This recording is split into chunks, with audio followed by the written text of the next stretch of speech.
Brilliant. Well, welcome everybody. This was such a nice thing to look forward to on a Sunday afternoon, certainly in southeast London it's pouring with rain, so yeah, it was nice to have an enjoyable thing to look forward to even in the rain. Welcome to Writing Wild Pavements. This workshop is part of the fantastic Urban Tree Festival, which runs until next weekend. So obviously you found it somehow. If you've not actually seen the programme, there's a wide variety of really interesting events yet to come. So do sign up for more. There's lots of it's free, and it's complete everything from information events to more creative stuff. So do have a look and see if anything else appeals to you. For those of you who don't know me, I'm Amanda Tuke. I'm a nature writer. That's what I do for a living. I'm a botanist and birder, and as I said, I'm based in suburban South London. And I absolutely love urban plant hunting, which was the inspiration behind this session. So just before we get on with the actual session properly, some housekeeping. I have switched on the live transcription, so if that would help you, you should be able to access that through the menu, wherever that appears on your screen. When we are doing the exercises, I'd ask that you stay muted, and if you had any questions, then just pop them in the chat and I'll keep an eye on that and try and answer your questions as we go along.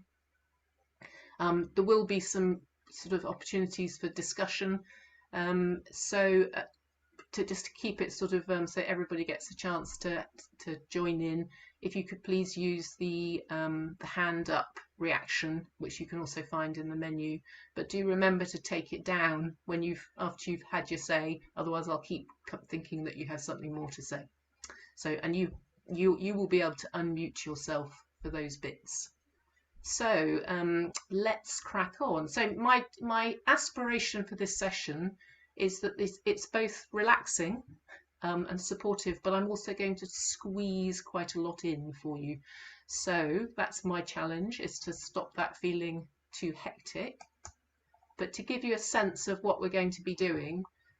So the plan for the workshop is that there will be 3 writing exercises, plus a warm-up, and that will lead to a 50-word piece of what I have dubbed thumbnail nature writing. So thumbnail nature was just an idea I had after writing about nature on Twitter, and it led to the idea that even in a very short bit of writing you could capture a beautiful nature moment or describe something, and the challenge is squeezing that into 50 words, which is roughly tweet length, obviously depending on what the words are. So I'm also going to share with you some examples of writing with purpose. I'll explain what I mean for that. There'll be a bit of discussion, as I said. I'll give you some sort of takeaways at the end of the session, and at the very end, for anybody who'd like to share something they've written in this session, but only if you'd like to. It's entirely voluntary. That's an opportunity to do that. So we're a fairly smallish group today, deliberately. So hopefully that will encourage some of you to be brave and share if you've never done that before. So with no further ado, let's start writing. There's no time like the present. So a warm-up exercise for you. So I'm going to give you about 5 minutes for this. Now, hopefully as many of you as possible had a chance to do the pre-workshop activity. I know that at least one of you did, because you shared it. So what I would ask you to do is, bearing in mind what you did in that pre-workshop activity, please describe in detail one natural thing you found in a tree pit or living on a pavement. So you've got about 5 minutes to do that. Don't edit as you go along. This is just to get your writing muscles kind of flexing a little bit. And if you didn't have a chance to do the pre-workshop activity specifically for this, then just cast your mind back to anything that you've noticed living on a pavement or in a tree pit or in an urban setting. So it doesn't need to be precisely about tree pits for this bit. So over to you. What I will do is give you a sort of 1 minute to go warning, so that you don't need to keep worrying about how long you've got to go. So I'm going to mute myself now, and as I said, if you've got any questions, pop them in the chat. Okay.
So you have a minute to go.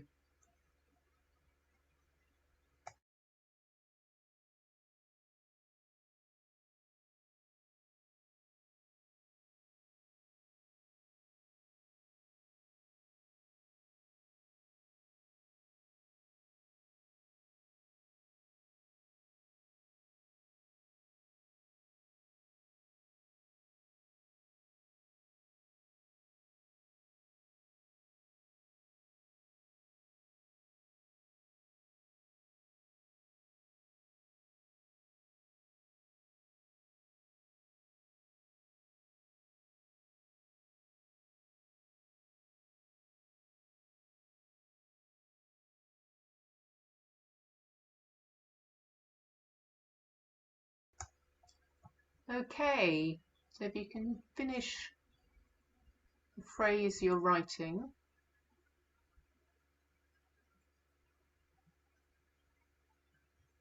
That would be perfect. And then we'll move on to the next section. So the purpose of the warm-up, which is something actually that it's really useful to do whenever you sit down to write, for those of you who want to do more writing, if you've got to that point, is to try and not overthink what you're doing. So it's just really nice to have something that you say at the start of your writing session, I'm just going to write about some subject or other. So you can think of anything, sun, sand, you know, randomly pick words and then write about it. And it's just a really good way of kind of freeing yourself up before you get into the proper business of writing. So I would encourage you to do that. It's a bit like doing sport or anything. That's just really good way of having a warm up at the start. So what I wanted to share with you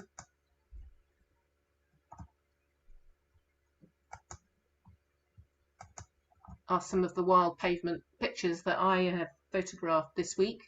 So these are all things that were growing wild around tree pits, on pavements.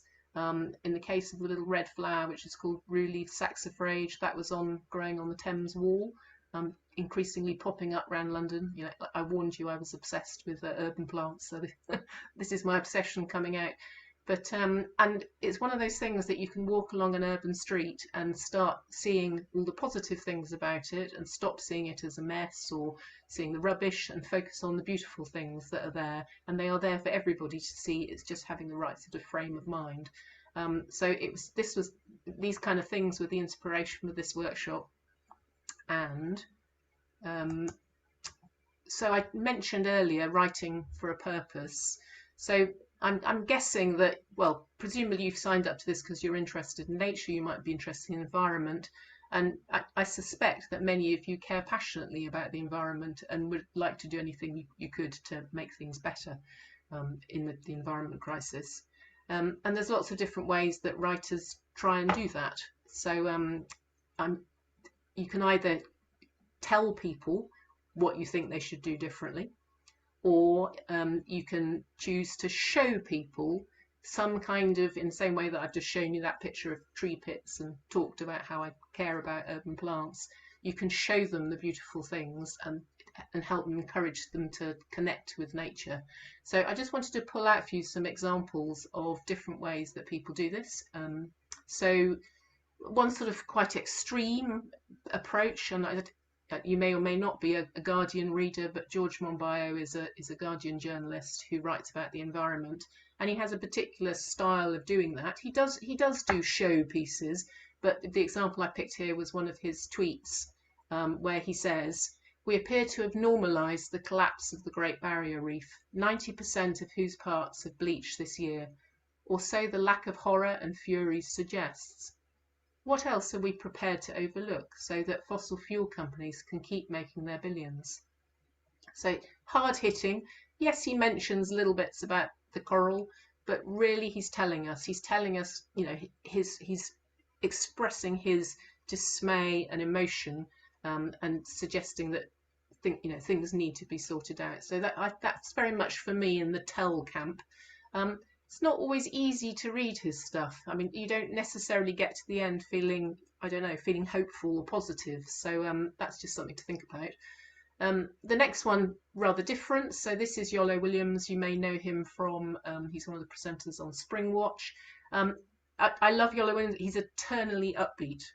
So even when he's, even when he's talking about something that's a problem in the environment, he finds a positive way of, sort of leaving you with a positive message. And I just thought this was a really neat little tweet that he posted for No Mo May. So, proof, if needed, that letting your lawn grow really works. Cuckoo flower with a beautiful orange tip butterfly. No Mo May.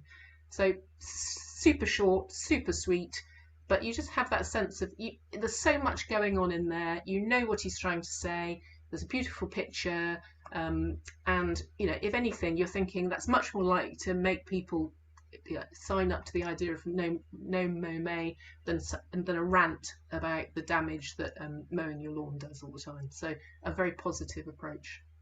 So then at the top right, Angie Holden is one of the participants in a previous workshop of mine, and she wrote this beautiful piece and submitted it at the end of the workshop. Beyond the fence fields explode in the hostile brightness of oilseed rape, visible, they say, from space, staining our blue planet yellow.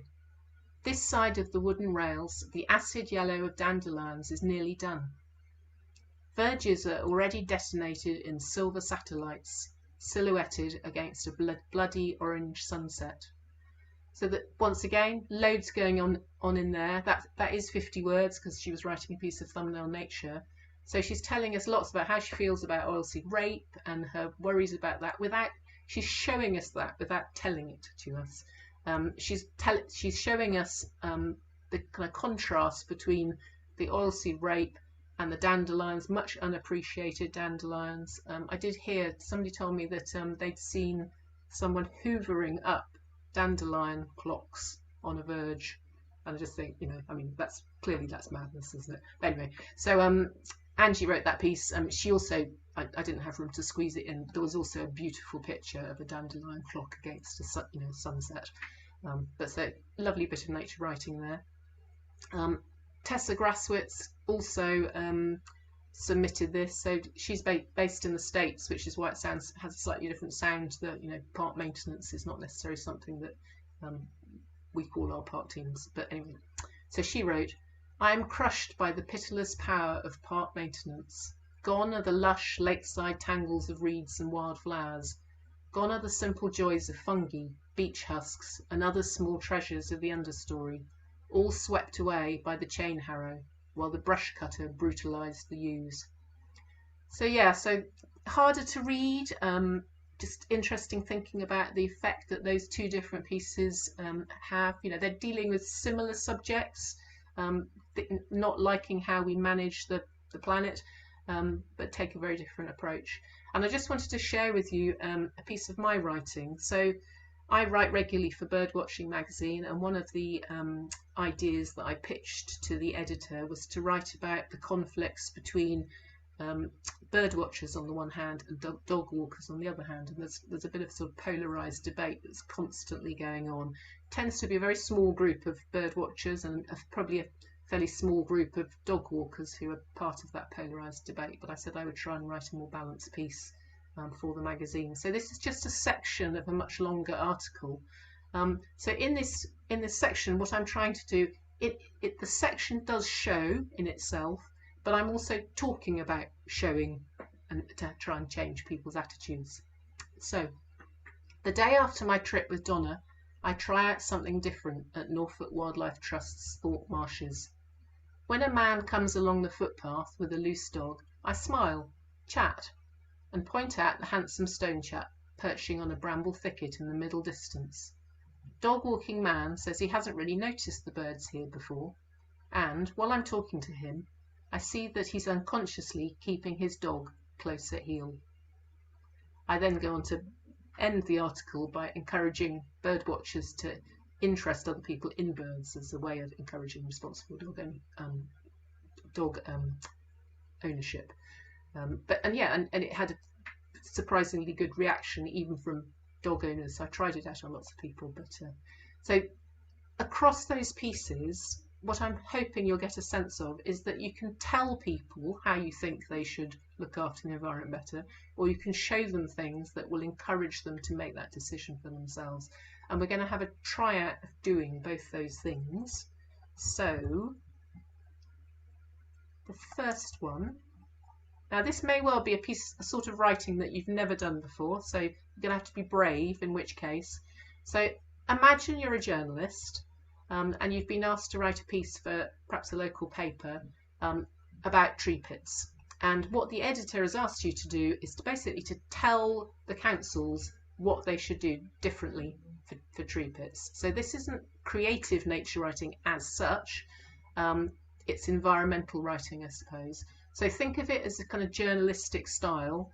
It doesn't matter how long it is really, because it may be quite out of your comfort zone, but it's the process of thinking about telling somebody that I want you to achieve.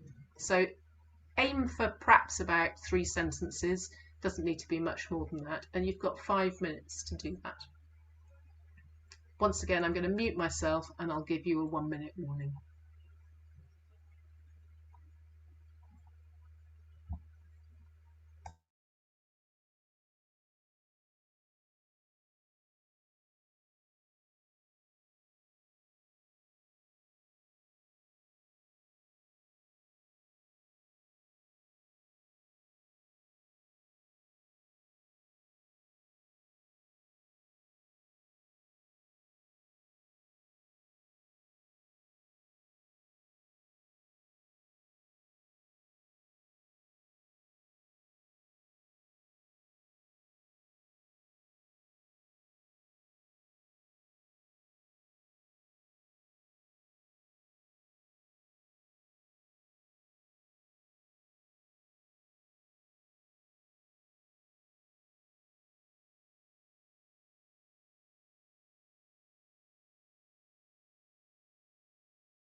So you have a minute left.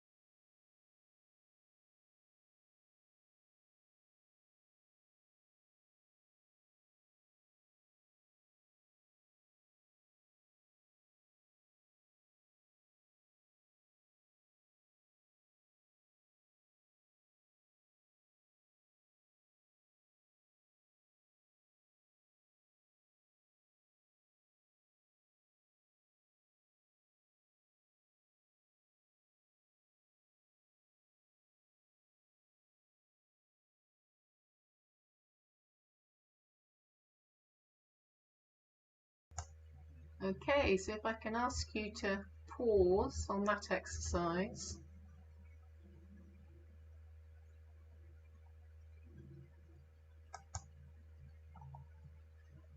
So that was part A.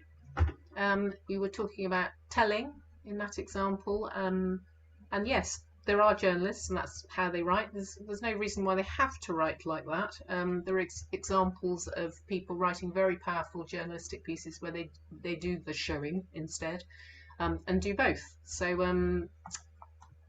what I'm going to ask you to have a go at now, and this is very much thinking back to your pre-workshop activity and what you experienced, what you saw, what you heard, any aspect of the natural world that you experienced while you were looking at tree pits or pavement plants, to write a piece of, once again, at least 3 sentences where you are showing the reader why you think tree pits should be nurtured for nature. So in this example, I guess what we're expecting to see is that sense of your first-hand experience that you are going to share with your reader. So I'm giving you a little bit longer for this one. What I would encourage you to do is, I mentioned in the pre-workshop activity description, if you know the names of things and you're confident with that, use them. If you don't worry, but try and be as specific as possible. I'm going to give you an extreme example. If you say there is a yellow flower, that's not nearly as powerful as saying, even if you don't know the name of it, but being quite specific about the description of the flower rather than just yellow, and even yellow, what sort of yellow. So I really encourage you now to sort of really dig deep into your vocab, think about different and imaginative adjectives. But yes, but the purpose could still be the same, which is to encourage the reader to think that tree pits should be nurtured for nature. Once again, if you didn't have a chance to do the pre-workshop activity, think about something that you have seen growing or living in a city environment, and base your piece of writing on that. Okay, so I'm going to give you, as I said, 10 minutes, and I'm going to give you a 1-minute warning for this as well.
Okay, you've got a minute left.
So that's time's up. But don't worry, we are going to be revisiting that. So if you didn't quite get down what you wanted to, it's not a problem. You'll have a little bit more time in a bit. But just to give you a bit of a break from the writing before we do the final exercise, I just wanted to ask you this. So, for you, what works best? What works best as a reader? How does it feel writing in a telling style or writing in a showing style? Generally, how have those two exercises felt for you? And there's no one right answer, so it would be lovely to hear. I've stretched you all out so I can see you on my screen now.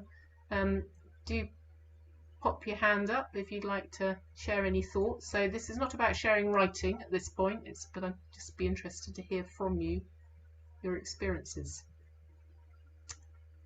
Who wants to kick off? Go for it, Jenny. Thank you. I found writing in the journalistic style really difficult. I think I've been kind of immersing myself in creative writing for a while, and found it very difficult to kind of take some of that creative language out writing journalistically. So that was a real challenge. Really interesting, isn't it? Yeah, it's if it's not something that you do, it doesn't necessarily feel natural. I think probably I have a daughter who's secondary school age, and I think they do more of that sort of writing than we ever did at that age. But thanks, Jenny. That's great. Deborah, did you want to share something? Hi, yeah, I'm just the opposite, to be honest. I write factual pieces, so I find the descriptive much more difficult and quite forced, and that's why I've started doing courses like this, so I can develop the descriptive, imaginative part rather than always I do my research and then I do the factual piece. So I'm hoping to get a lot out of these courses. Brilliant. That's really interesting. I actually studied science originally before I became a nature writer, and I really had to stop myself writing science type reports and start, as you say, trying to free up a little bit. And it is difficult, but good for you. Go for it. Right, Juliet. I can't hear you, Juliet. You need to unmute.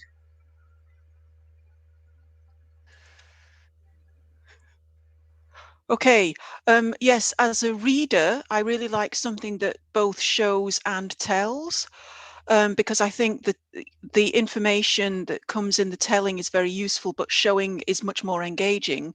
As a writer, I'm both a creative writer and currently also I'm writing reports on the biodiversity of Edinburgh cemeteries. So I do both kinds of writing, and it can be quite tricky to switch from one to the other. I would say that's the trickiest thing, because I would like to be able to combine both more than I probably do, but the switching is actually difficult. So do you mean combine both in a single piece of writing? Yes, yes. I think that it's quite tricky for me to combine both in a single piece of writing, because I am either writing a report or I'm writing something creative, so I try to separate them in my mind. and I've always found it quite tricky to actually combine the two Yeah, I in do one too. piece of So writing. it's a thing that in every article I try and do the both, and it's the blending of the two it doesn't always come naturally. Is Yeah. there anybody else who would like to contribute? It's really interesting to hear already a wide range of experiences. Very quiet, the rest of you.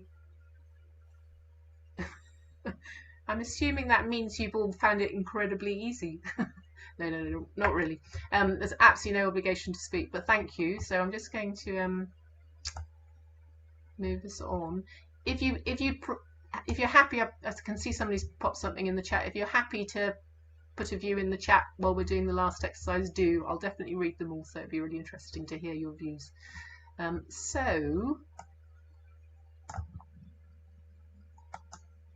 for the final exercise, so now what I want you to do is to bring everything together into one place. So very much that conversation and the points Juliet was just making.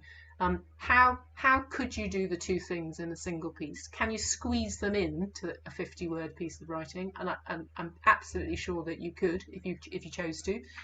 So you can either write a very telly piece, you can write a very showy piece, but ideally what you're doing is drawing on your experience of those wild pavements and tree pits that you did in the pre-workshop activity.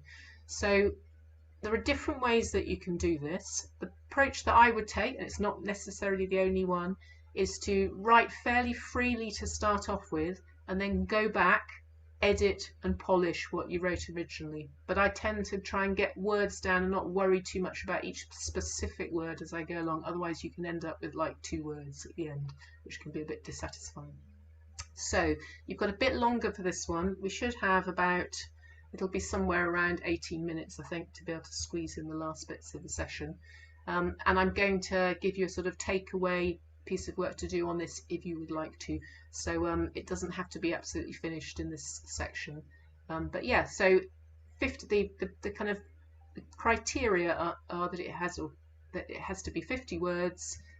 If you want a title as well as the actual body, that has to be part of the 50 words too. But free form, there's no rules to thumbnail nature. You can use acronyms, you play around with punctuation, play around with spelling, you can use kind of shortened forms of anything you like. So it's free, very much free writing. In the past, people have produced very prosy type things, very poetry type things, and somewhere in the middle as well. So however you're comfortable writing and would enjoy writing, go for it.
You have a couple of minutes to go.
Okay. So hopefully I haven't exhausted you too much. If you can pause wherever you've got to.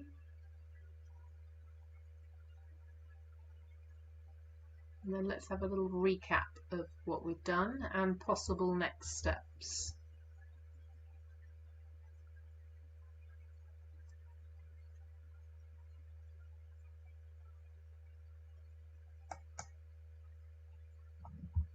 Okay, so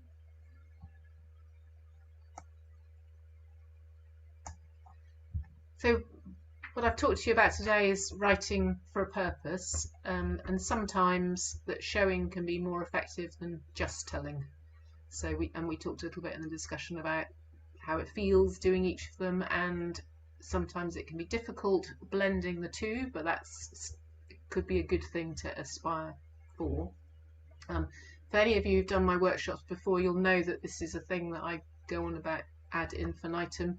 In terms of how you organise your writing time, certainly for me, I reckon, having done a little bit of a sort of logging it as I go along, I spend about a third of my time writing, and that includes the research bit. And then I spend twice as much time again on the editing and the polishing. So, I mean, the only way I can survive as a writer who gets recommissioned by the same publications is making sure that what I send in, what I submit to the editor, is absolutely print ready. And so far, fingers crossed, I've not had my work then edited by the editor. So that's a good thing to aspire to. If you want to, give that strong impression that you're a very professional, you take a professional approach to writing. That's a good way of doing it. So it's allowing plenty of time for that editing and polishing bit. So as it says below, if you would like your thumbnail nature piece that you've written on the theme of Wild Pavements, so the maximum 50 words of the title, to be considered for inclusion in an online anthology on my blog, if you would like that, then please give it a final polish and email it to me at that email address there. You might want to, very good, take a quick photo, and if you can get it to me before the end of tomorrow, that would be brilliant. If you would like your photographs that you took for the pre-workshop activity to be included, then by all means submit those too. I might not be able to squeeze them all in. What I will do is tweet about it, so as part of the Urban Tree Festival, so it should get quite a good showing. Hence why I'm saying you might want to put a bit of time into editing and polishing it. I'm sure the Urban Tree Festival folks will read it. If not, if that's not for you and you can't bear the thought at this point of letting your writing out into the world, then do at least please share what you've written today with at least one other person. That's the first step. You might not be ready for the whole world, but at least one person. There's just something about, obviously somebody that you trust to not say the wrong thing, but do get your writing out there, and that's the beginnings of having the confidence to share more widely. Oh yes, and when you submit it, if you use Twitter, then if you submit your Twitter name, then I will tag you when I tweet. So that's entirely up to you if you would like to do that. So those are the sort of takeaway bits. So I will pull the anthology together, make it look lovely, and share it. So that's the formal part of this. What I'm going to do at this point is turn off the recording,